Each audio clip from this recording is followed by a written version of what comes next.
I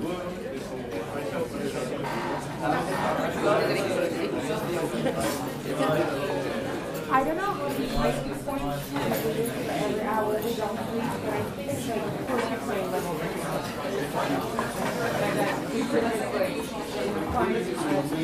Probably so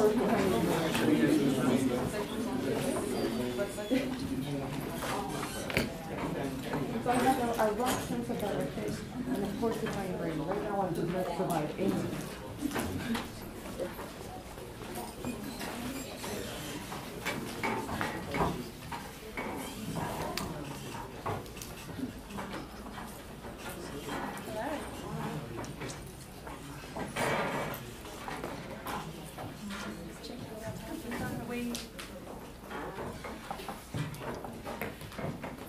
Good evening, ladies and gentlemen. We are the team here from Motif Strategic Design. My name is Anna McLean. My colleagues here, Mark Wright, Regev Barr, and Helen Hancock.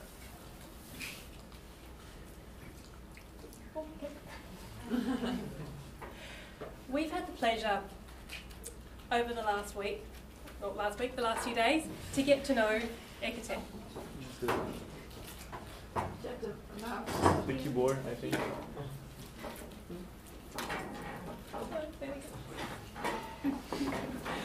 Okay, take two. So we've had the pleasure over the last couple of days to get to know Quebec. And it's been fantastic. We've also been learning a lot about clusters within Quebec and how powerful the organisation is as an intermediary. We've been really impressed by what we've seen and what we've learned. What you've been able to achieve over the course of the last 10 years is fantastic. I like to think about you as a small but mighty team who've done a really, really great job in achieving amazing things. A team of 5 to be able to achieve so much. So, as an intermediary, it's a really interesting role that you play, and it creates so much opportunity within the market. Oh, it's not clicking again. No, I think the clicker doesn't work. Oh, it doesn't work. Oh, sorry. Oh dear, thank you. So, it's a really exciting time within the market. Climate change obviously is a really big deal. It affects all of us, everyone around the world. But it's also a really interesting opportunity to be able to look at things differently. And in regard to your value chain, we feel that's something that you're already doing. So, you connect with your members. They connect with the government. They connect with businesses. They connect with individuals. And then everyone else connects with each other. So it's really different to how a traditional business tends to work. So looking at the Ecotech life cycle, once again, it's an interesting situation to consider. Some of the subsectors perhaps may be in the maturity and decline phase, while others are in the growth phase, which is absolutely where you are. It's a really exciting time to be able to see what has happened over the last 10 years and to see what's coming in the future. So there's some key things to consider when one is in the growth phase. Of course, gaining new members, growing the business, solidifying the business, being really strong, but then also the entrepreneurial side of things. So for me personally, I actually am involved in a tech startup at home. So I really understand the entrepreneurial side of things. So over the last couple of days, I've been reflecting on this with my teammates. Reflecting on the fact that 2 weeks ago, I was sitting in a garage with my team members from my startup, talking about how we're going to approach our strategy.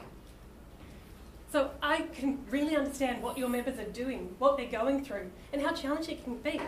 Because it really is hard. Lots of these kind of little nuggets come up at you, and you're like, oh, that could be good. But what's the right path for us to take? How do we have a really kind of clear strategy about what we're going to do? And how we're going to move forward to make sure we are successful and we last in the long run. Of course, the middle ground. something else we've been looking at over the last couple of days. So we all know the upper ground, that's where the established institutions are, that's where the big guys with the money are, and the lower ground. It's where the startups are, it's where the tech companies are, the small tech companies are, the clean tech companies that we're dealing with. So Ecotech sits in the middle, once again, to act as that intermediary. I personally think there's a really exciting opportunity here for Ecotech to be able to connect on a human level. And I think it's something that you do incredibly well already, but with limited resources and capacity, how do you expand on that? How do you grow? There's absolutely some key challenges that we can see there. Being able to foster the knowledge flow up and down and around the cluster, but be able to do that with real human spirit and heart, I suppose, is one of the key challenges we want to think about today. Thank you. So, your goal is to make Quebec a world leader in the clean tech space. And we absolutely can see that happening. We don't think it's very far away. But of course, there are challenges that you will face, the challenges that you are facing on the path there. So the 6 key issues that we have identified are that members lack the competencies to be able to commercialise their organisations, both locally but also internationally. As I said before, you're a team of 5. You've got limited resources, limited time and space to be able to do everything that you want to do. I'm sure you want to do everything. I know I would. Clusters have this challenge not only with how do you actually even define this kind of clean tech space, but then also how do you measure yourself, how do you measure collectively? Public support appears to have been untapped over the course of the last 10 years, which we think actually creates a really great opportunity for you. There's, of course, conflicting views on cluster development, and as I mentioned before, there are barriers to entrepreneurship within Quebec. So,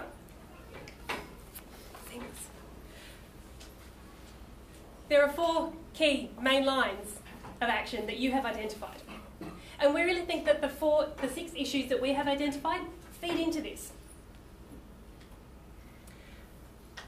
So what we've done is we've structured the 6 key issues we've identified, the 4 issues here, and then for our solution, we've actually matched 4 key solutions. Not necessarily in the disciplines or the functions that were identified in the case, but in a way that we think connects really well into your key action plans. So I'm going to ask Mark to join me up here and talk a little bit further about our approach. So your main lines of action could really be interpreted as strategic capabilities in some ways. And we've gone about measuring these over the course of getting insights from the case that you've written, the conversations that we've had with you over the last few days. And we figure there is some really strong benefit in being able to measure and compare the various strategic importance of the development of each of these main lines of actions.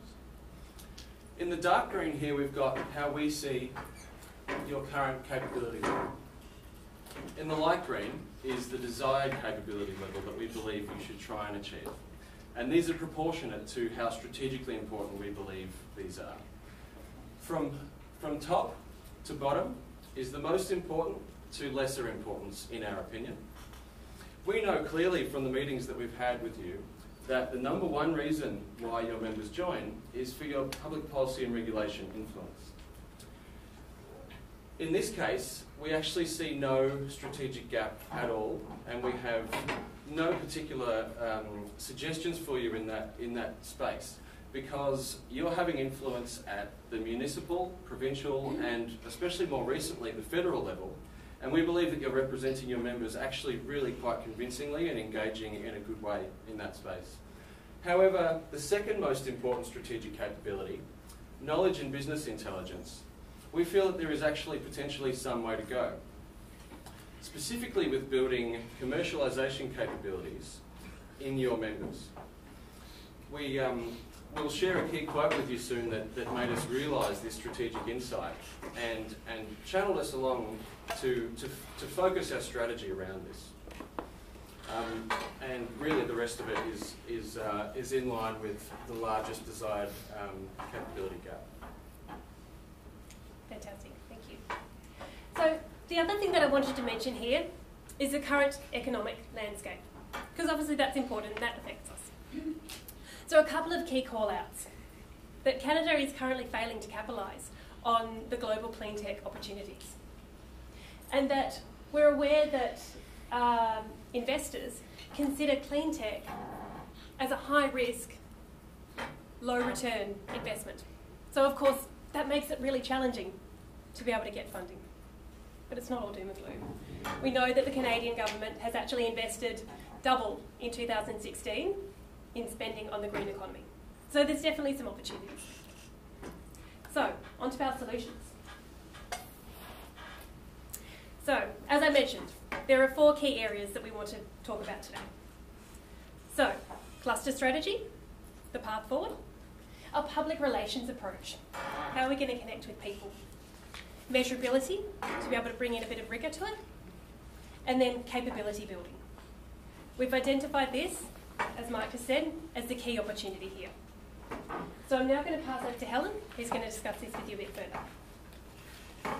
Thanks, Anna. So, yeah, as Anna mentioned, I will be taking you through our first 2 solutions for the day, beginning with cluster strategy. So I think we're all familiar with the traditional business model. You have a resource base, you hopefully create a value chain, and then from that, if you're lucky, you have a value proposition out of it. So how are we going to implement all of these various strategies to Ecotech without increasing, whilst maintaining your budget constraints and resource base? So what we're ultimately aiming for is to do more with less, which leads us into a member and partnership engagement strategy. We understand that your members are the critical part of your business. They are your raison d'etre, so to speak. And so we believe that the fundamental area that you need to be looking at is determining your critical priorities in this space. Now, we've come up with a variety of strategies and the pillars represented in the diagram that we'll be discussing with you later. Ultimately, what we're driving at here is that we want to be able to build the right capabilities and structure to see Ecotech succeed. So beginning with the cluster archetypes strategy that Ari took us through on Sunday. I think we've all acknowledged after the last few days of studying Ecotech and being able to meet with you guys that you have a fantastic business model focused in the top left-hand corner, a horizontally embedded cluster. A lot of your subsectors are working on across a variety of industry, but on a similar level of the value chain. What we'd like to see you introduce is a diversification strategy, whereby you would move from the top left-hand corner into the bottom right-hand corner with a vertically embedded cluster. Our suggestion in this area would be looking at the very large aluminium cluster in Quebec. So, obviously aluminium is known as a heavy polluter and has a bad environmental reputation. So we see this as being a win-win-win situation for Ecotech and the aluminium cluster.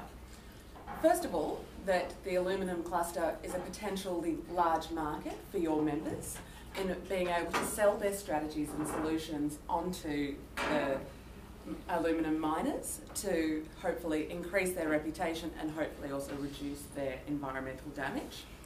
Second of all, that it's an entirely different thought leadership and knowledge sharing opportunity between the 2 clusters, utilising your members and their 6,000 members to share ideas and look for commonalities.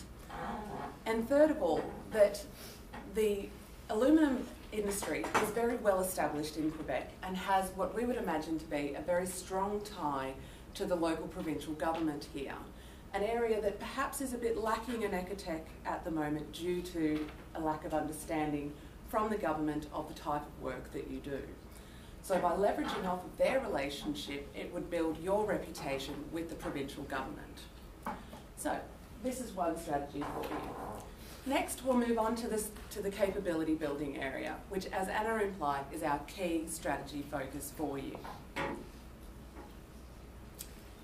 So, Mark met with your colleague, your Vice President of Innovation and Commercialisation, always get tongue-tied on that word, earlier in the week, and was informed that the entrepreneurs of your members were not ready to face investors at the moment, and that this is the #1 barrier to commercialisation.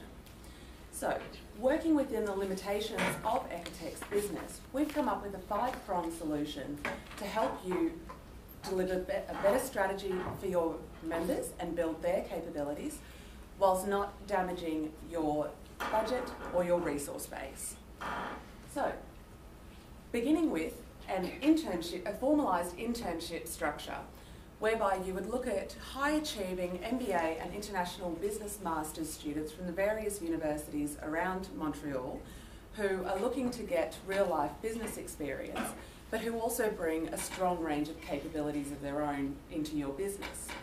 They could spearhead a range of different strategies and solutions whilst remaining at a low entrance level for you financially. So, the first strategy would be looking at introducing an induction program, a set of standardised questions that when a new member joins the organisation, they're contacted by an intern to run through what that new member is looking to take away from the Ecotech business.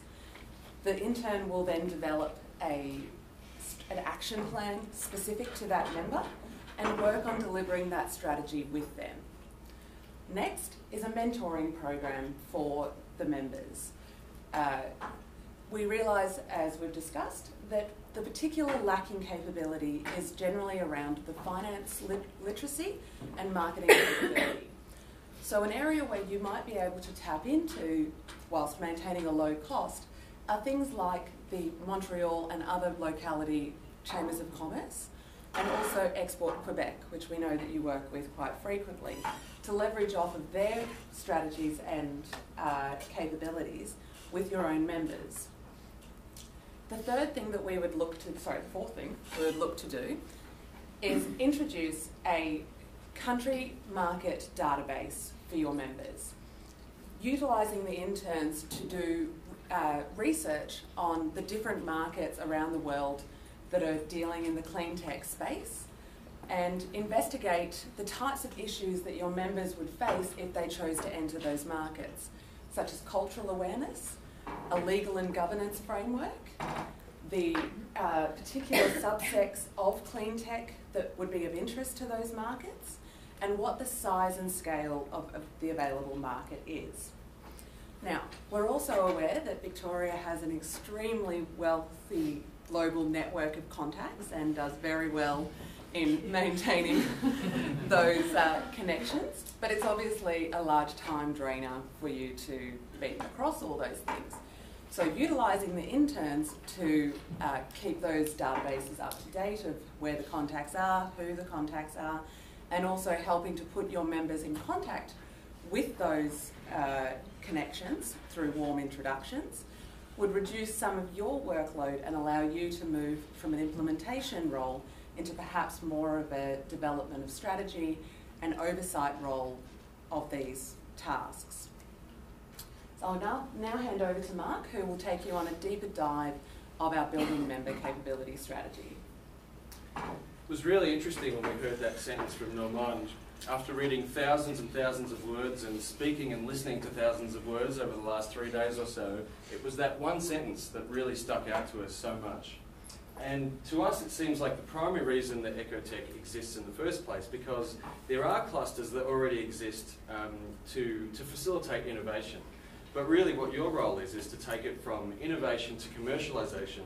And so these key barriers, as Helen mentioned, in terms of marketing capability and financial literacy, were two massive things. So when you get in front of venture capitalists or angel investors or a bank, and you can't answer basic questions about, for instance, what your figures are based on, where your calculations came from, or justify your market projections. It's a real issue.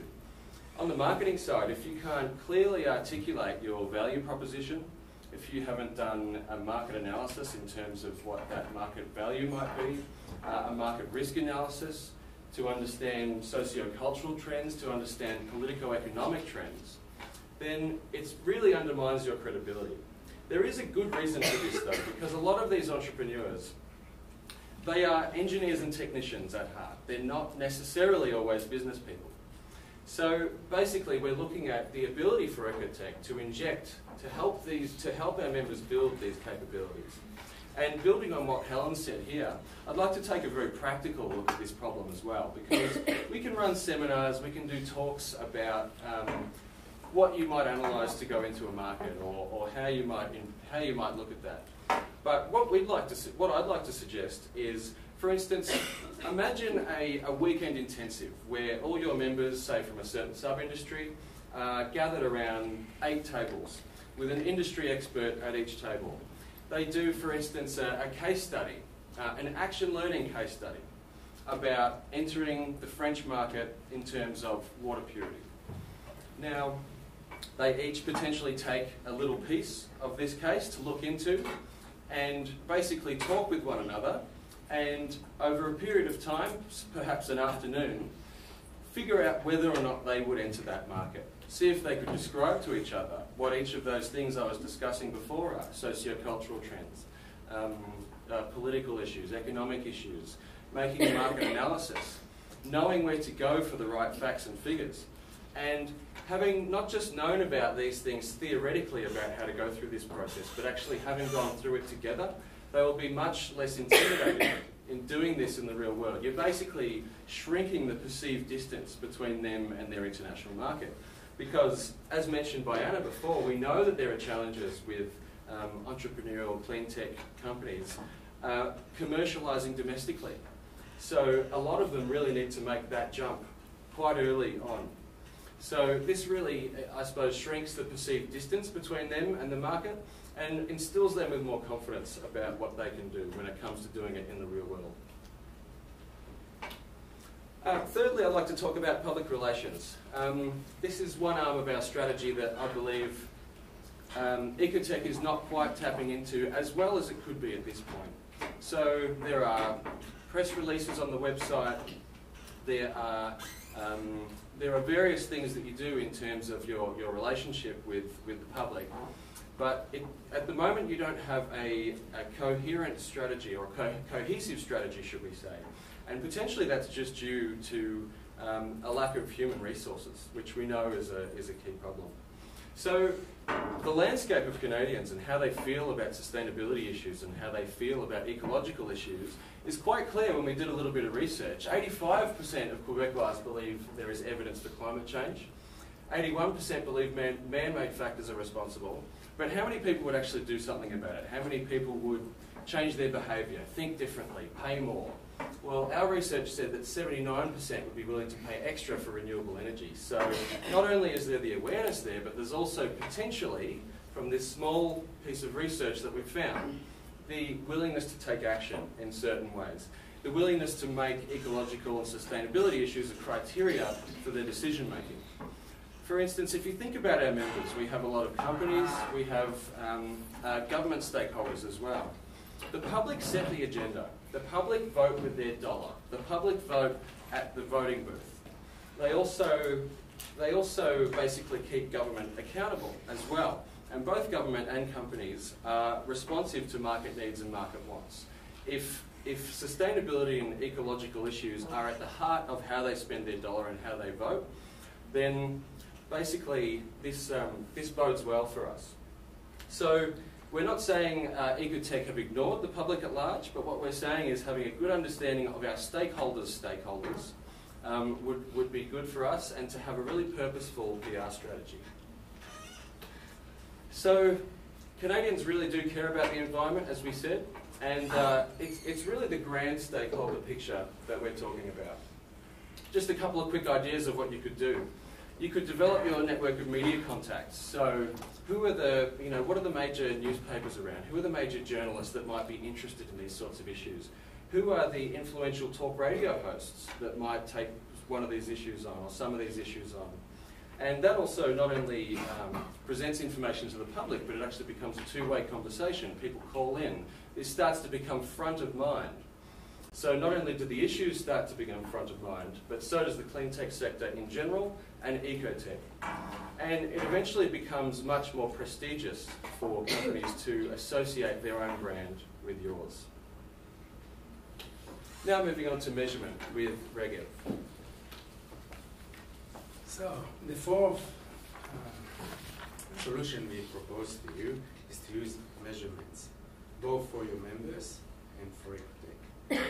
We would like to think that if you would propose KPIs for your members and given a yearly award, your members might want to improve their performance year over year. Doing that, being able to compare the performance would also, we would also be able to normalize all of our members' performance, and in the next slide I'll explain why this is important.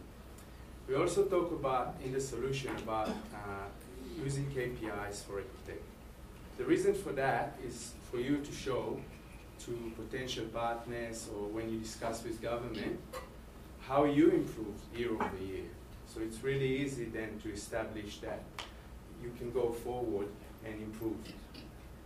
The other thing, sorry, the other thing that can be used with that is to attract what you would call venture capital. So when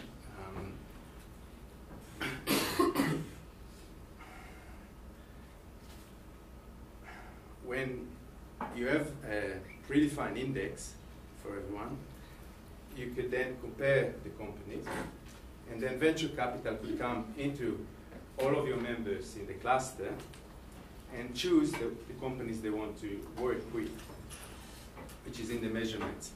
The public relations solution offers economic benefit that leads into public awareness, and by improving public awareness and by improving the increased public sentiment, you could then gain increased influence. And when I say increased influence, there is a big problem. One of the biggest problems is the tax that you have in the region. If you compare it to the US, the tax in the US is very low compared to the region. So if you were able to improve your public relations, I would suggest that you will have more influence, and then when you talk to the government, you can go and influence a bit more and perhaps reduce the tax. By reducing the tax, you'll be able to attract more companies into the region, and by doing that, you will improve ecotech. If that makes sense. The third economic benefit that we can discuss related to capability building. So what we suggested before relates to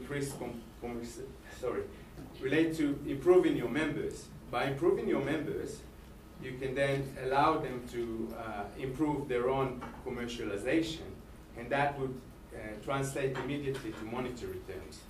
So that's a direct economic and financial benefit. Lastly, we talked about the cluster strategy. Cluster strategy can go many ways.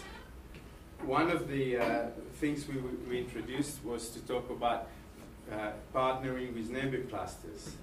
When you partner with neighbor clusters, you get benefits from them. So, for example, if you have another industry that have more money, your members could benefit from that by having more financial resources. But there's also cooperation within your own cluster.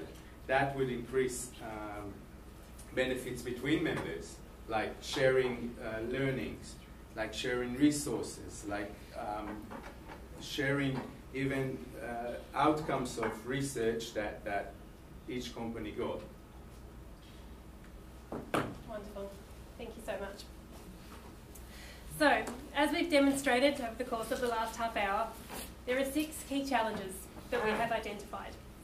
From there, there's of course the 4 key main lines of action, and then we've developed our 4 key strategies. We really want you to think about the capability building component as our key solution, because we think that's definitely the number one opportunity for you to be able to grow quickly. And of course, we're definitely stronger when we're all together and we're all improving each other together. So I just want to leave you with one last thought. Ecotech is a strategic enabler and is a bastion for environmentally sustainable commerce for their members, for your members. Thank you.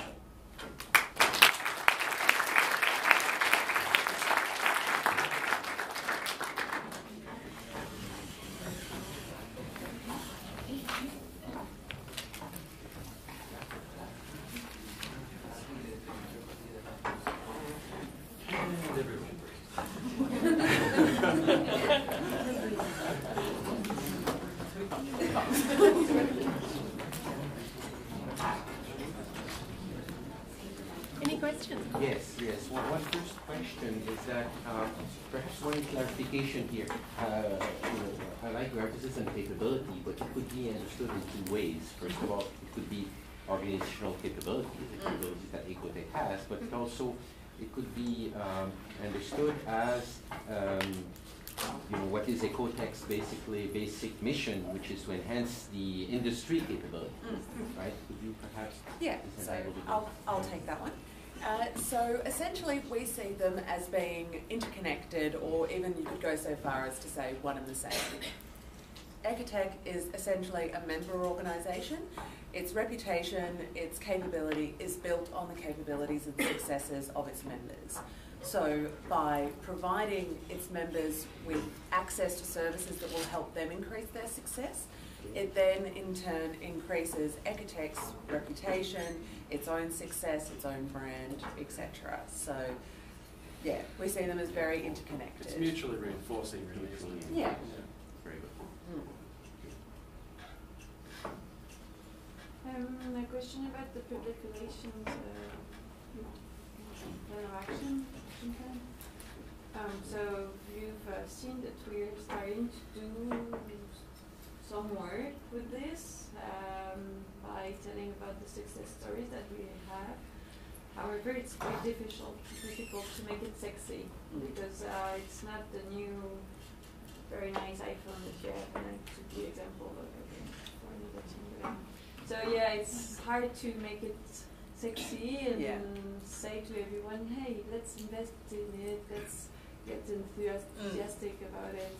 It's very technical, and so would you have ideas? Look, we believe that measurability is a key one. So in our report, we've actually got a number of KPIs suggested that we didn't actually get to today, which help make it a very complex qualitative story into something that can be quantified. We also probably think you should target issues that are of genuine interest already to the public. So you represent a number of different subsectors, and you operate in, I suppose, a number of different contexts. To truly understand what is genuinely already appealing to various readers of various publications, for instance, listeners of various radio stations, we suggest that you perhaps adopt a little bit of a targeted strategy in terms of knowing what the listenership or the readership, like their demographic characteristics, their psychographic characteristics, the types of sub-issues that they organically care about. So not, I suppose, taking it as a blanket strategy, but really a highly targeted one. So actually, I'm doing this work today or this week, and I have the contact of the journalists and the media, etc. However, I know that so it's very short term. I'm sorry to put it like this, but so they still want to sell their innovations, and my idea about this, as of today, it may change, is to target maybe engineering firms, big firms, so that if they know, so the audience actually someone could implement the innovation into a proper project. So it's not the public as a whole, but at the end, maybe my first buck invested will help a little bit more my members. Yeah, and I think that that really comes down to that original part of your value chain, that you've got such a diverse range of products that your members are developing, and they're not all going to be appropriate across all markets. So, you know, certainly if you're looking at something that is more of an industrial scale, that perhaps in future might be something that could be scaled down to a consumer level, getting that credibility in the market and building your reputation on a peer-to-peer intellectual level is certainly going to be a great target for building a brand around it. You know, hopefully then they'll get out and spread the word about it. You know, I think if you look at a lot of innovation adoption strategies, you do have generally that early adopter type phase that is someone who's very interested in the technicalities of the product. You know, using the iPhone example. When they first came out, people wanted to buy iPhones because they were technically brilliant.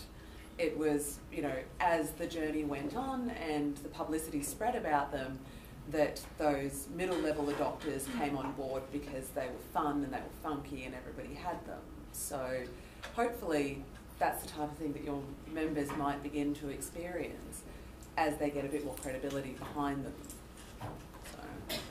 We would also potentially suggest that you're maybe identifying ahead of time, knowing what some of your members' plans are, what might be a marketable story, and being in constant conversation with those members about the potential of the marketability and the shareability of this story, and really getting them enthused about that possibility as well. So maybe earmarking amongst yourselves what you think the most marketable and shareable stories are when you are in conversation with your members about their plans, and making it a proactive strategy, I suppose.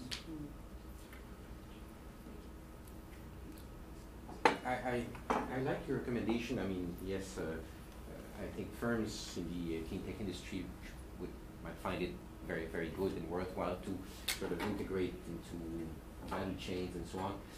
But I'm still a bit skeptical about that because it wasn't the case, right? The president of Ecotech comes from the pulp and paper industry, which is also a major industry today. And you know, he did not succeed in integrating his own cluster into this value chain. So why would it be successful with aluminum? I think it ties into some of that PR data that we were talking about, that as much as it's probably not necessarily a huge thing, the environment is becoming quite a sexy thing. You know, that kind of age-old argument of, well, aluminum mines produce jobs and they produce money, so it doesn't matter how much damage they cause the environment, is not washing so much anymore.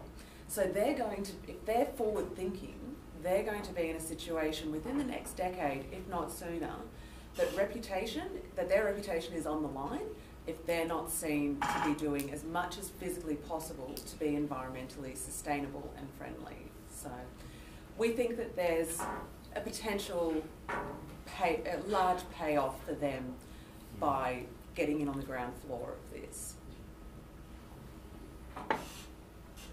How do you, so tomorrow, let's say my neighbor is actually the aluminium cluster, and it is. How should I approach them? With an event where our members meet? What do you suggest? I think as an initial approach, an event might be too large scale. I think, you know, you want to ascertain the level of interest first, perhaps prepare, you know, again, tapping into what are the sexy things that some of your members are doing, how, you know, look at producing some materials for them that might influence them to understand how you can be of benefit to them, because I think where you would get into trouble is that they would be having a lot of people approaching them wanting their help, essentially. So how do you differentiate yourself from just being one of the masses, inviting them to an event or knocking on their door? I mean, it is very fortunate that you know each other, so. But yeah, so I think it's how do you add value to them? You know, how do you grab their attention and show them that this is a path that is worth pursuing for their large industry? And then you go on to the events and the networking and all of that.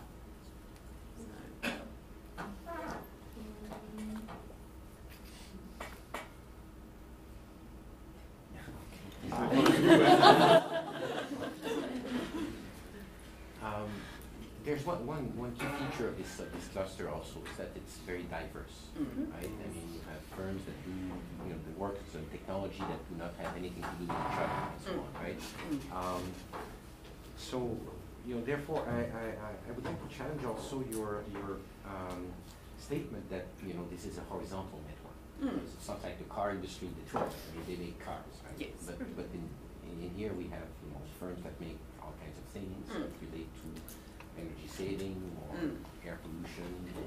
So, in what sense would it be horizontal in a way, and how can you perhaps I suppose tailor your recommendations to that? Sorry. Yeah, sorry. Horizontal more in the sense of where the maturity of their business is. So where they are on their value chain, and also where they fall on the supplier-buyer scale. So whilst they're producing very diverse and different products and solutions, they're generally in the supply end of the business. So the universal issues that suppliers face are a commonality between them, even though the products themselves are very diverse. So.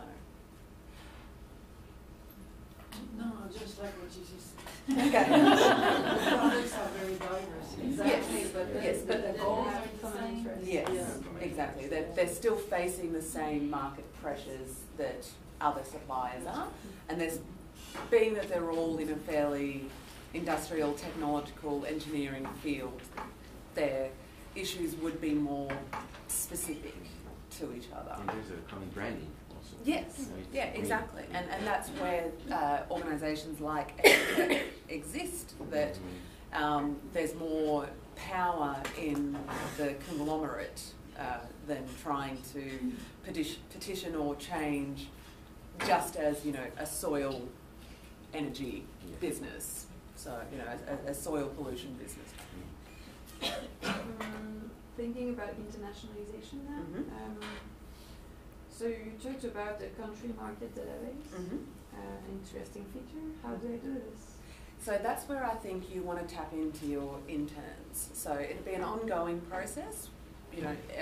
What we envisioned with the internship structure is it can be applied in a variety of different ways. That you might have summer interns who are with you intensely for 3 months.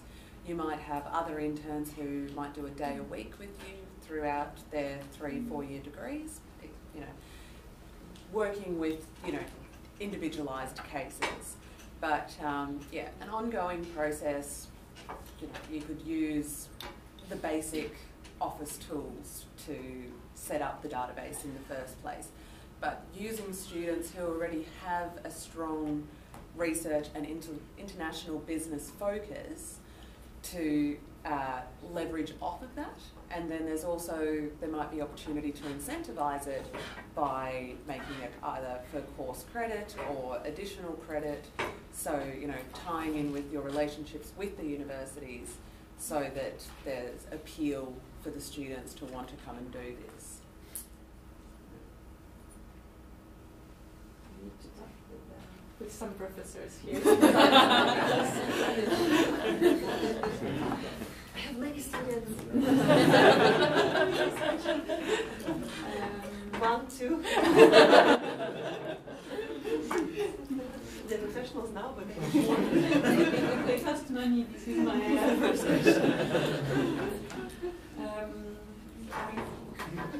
other questions? Thank you. Thank you very much.